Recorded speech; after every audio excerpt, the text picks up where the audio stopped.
আশীর্বাদ।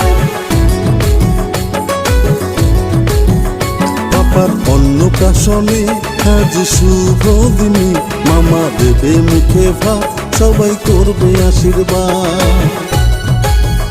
ও পাপা, ও পাপা, আজকে হবে তোমার মুখে ভাত। ও পাপা, ও পাপা, আজকে হবে তোমার